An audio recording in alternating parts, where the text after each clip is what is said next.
Assalamualaikum warahmatullahi wabarakatuh. Halo teman-teman, kembali lagi dengan aku Desvara Nuri Nadia Zain, NIM 221101010013.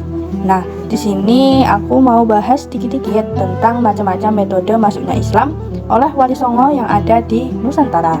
Dengar nama tokoh Wali Songo pasti dikaitkan dengan penyebaran agama Islam di Indonesia, terutama di tanah Jawa. Wali Songo sukses menyebarkan agama Islam melalui dakwah dengan berbagai metode yang digunakan.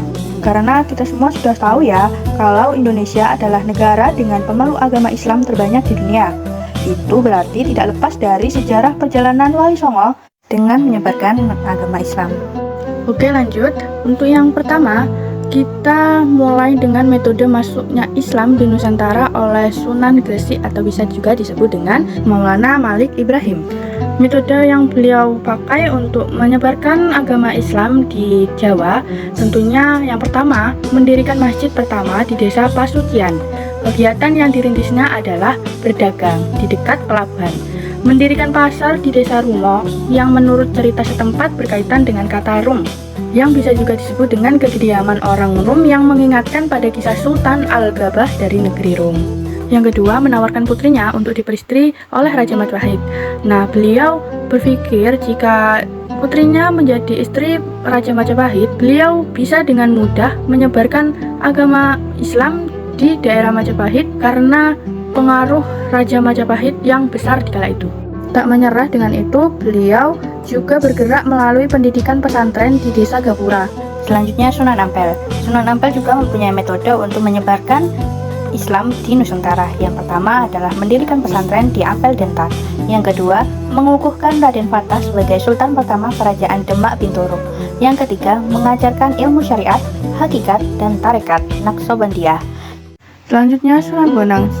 Dalam dakwahnya, Sunan Bonang menggunakan wayang sebagai media dakwah. Sunan Bonang berpikir jika ia menggunakan kebudayaan Jawa, orang-orang pasti akan tertarik dengan hal itu.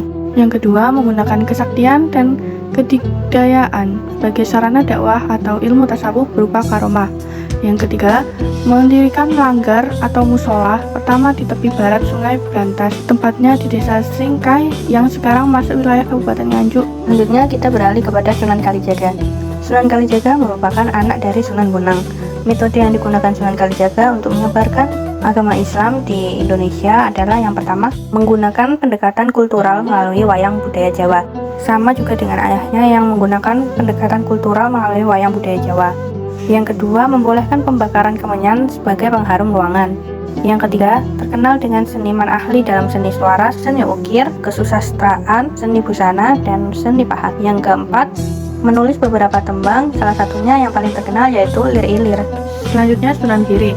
Sunan Giri menggunakan metode untuk menyebarkan Islam di Nusantara yaitu menciptakan berbagai jenis permainan anak-anak seperti jelungan, jamuran, gendi-gerit, dan tembang-tembang permainan anak-anak seperti padang bulan, cor, bola ganti, dan juga suang.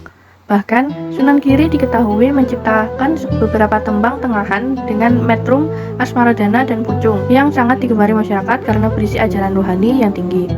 Dengan metode permainan tersebut, dakwahnya tersebar hingga Jawa Timur, Jawa Tengah, Kalimantan, Makassar, Lombok, Sumbawa, Sumba, Flores, Ternate, Tidore, dan Hitu.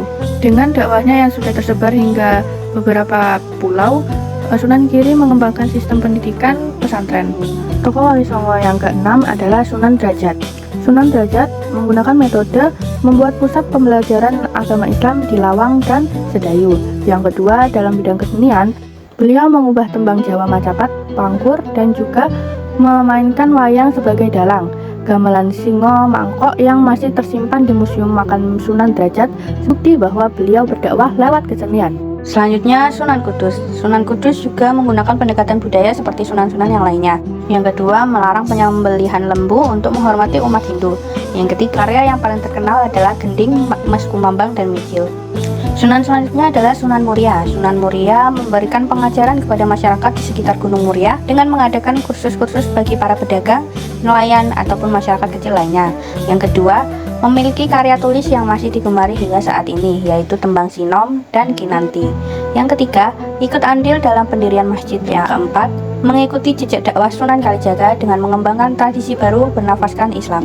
Sunan Gunung Jati dalam metode dakwahnya yaitu aktif berjihad dan melawan Portugis di Sunda Kelapa. Yang kedua, memperkuat kedudukan sekaligus memperluas hubungan dengan tokoh-tokoh berpengaruh di Cirebon adalah melalui pernikahan. Nah, itu tadi penjelasan sedikit dari metode persebaran Islam di Nusantara oleh Wali Songo. Cukup sekian dari saya, Desvara Nurina Zain. Terima kasih. Assalamualaikum warahmatullahi wabarakatuh.